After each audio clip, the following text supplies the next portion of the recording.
because of the way history is taught, because of the narrative of history that the mainstream push in every direction and that we take in with our education system, we are really taught that we are the apex and the pinnacle of the human story. That it's all been about us, that there were cavemen, and then there were hunter-gatherers, and then there were the civilizations, and it's all been a steady, straight line, evolutionary so-called progress up to us today. And I think that makes us feel very self-satisfied, very contented, and unnecessarily secure about the future of our own civilization. What I hope raising questions about the possibility of a lost civilization will do is first of all encourage people to be curious about the past, not just to accept what the so-called experts tell them, and secondly to realize that maybe we're not the apex and the pinnacle of the human story. Maybe there's been many rises and falls. As to what's so special about these big megalithic monuments, what's special about them is when you get down to the detail, when you find very precise astronomical alignments involved in the monuments, when you find a really detailed long-term study of the sky embedded in the monuments. These are not simply big stones. They're stones that tell a story, and they tell a story of the people behind them, who were people who paid attention to the cosmos and focused on it very, very closely. So, for example, we're taught that the phenomenon called the precession of the equinoxes was discovered by the Greeks about 2,200 years ago or so. Yet another massive achievement of the past attributed to the Greeks.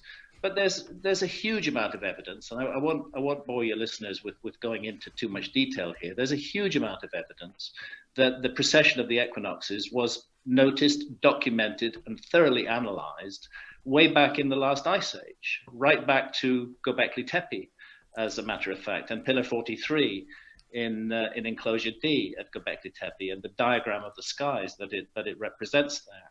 So the point is that we're taught that only the Greeks were capable of discovering this, and they did it, but that our ancestors before the Greeks couldn't do it, and it's not considered that the Greeks were the recipients of an ancient heritage. And this is odd because the Greeks themselves were perfectly open about that. They said really that they got all their knowledge from ancient Egypt. And yet we're sort of fascinated with attributing so many cultural advances to the Greeks. I'm not talking about a lost civilization that built space rockets or had cell phones or drove motor cars or made plastic. What I am talking about is the underestimation of our ancestors and the possibility of a forgotten episode, which is an episode that was way ahead of its time according to the conventional narrative. I'm challenging the conventional narrative. I'm presenting facts and information which are not explained by that narrative. And I hope that this will, first of all, encourage people to take a real curious interest in the past rather than simply accept what they've been told. And secondly, that it might cause us to reconsider our own apex predator role. We appear to be dominated by a narrow set of ideals. We have very limited political choice. The state and corporations are in global harmony, preventing individual free will. Meanwhile, the media turns people against one another continually on the basis of cultural identity. Yeah. And I feel that without a kind of the birth of a new ideology, something that can liberate and unify us simultaneously, where we can begin to again accept that people are different from one another, that humans may live in many different ways. And I consider the idea that humanity has been around longer, that there have been different iterations of civilization, that life is abundant and present elsewhere in the cosmos, that we can radically alter civilization. I consider that to be as important as anything else. We live in a dry, drab time with dry, drab, numb, dumb ideas continually dominating our contemporary narratives. And this sort of dearth of imagination contributes to that we're not able to explore our own psyche. We're not able to explore our own culture. And some things that excite me when I hear you, like why not do more exploration in the rainforest? Why not do more exploration in the desert? Why not intrepidly and and authentically and with integrity investigate our past. And it's because the notion of conservatism, it expands beyond your discipline and field of expertise, albeit in a non-traditional and non-conventional experiential expertise that you've acquired.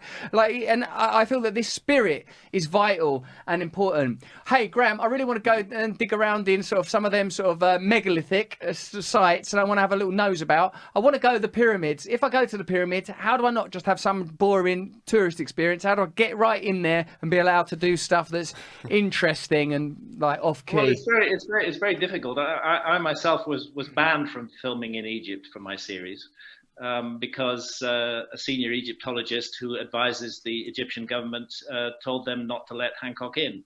Back in the old days, for me, the early 90s, late 80s, when I was first exploring the pyramids, it was a much freer place. I climbed the Great Pyramid 5 times, 3 times illegally, and it was possible to do that. But today, it's not possible. It's not possible to do that.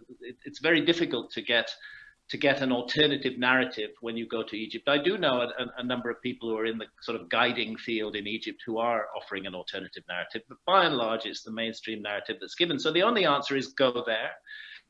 Do what you can. Often you'll find the Great Pyramid closed. You'll certainly not be able to climb it.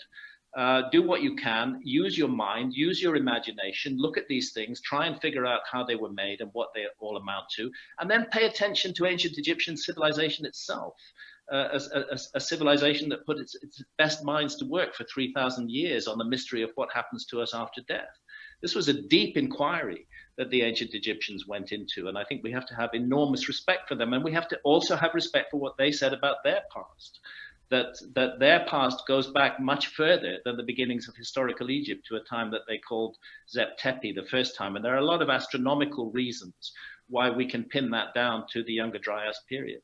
Thank you so much, Graham. Thanks for your time and your expertise and for all your work, and congratulations on your series. And the next time I see an archaeologist, I'm just going to kick them right in the balls. And I'll say, that's from Graham Hancock, you killjoy.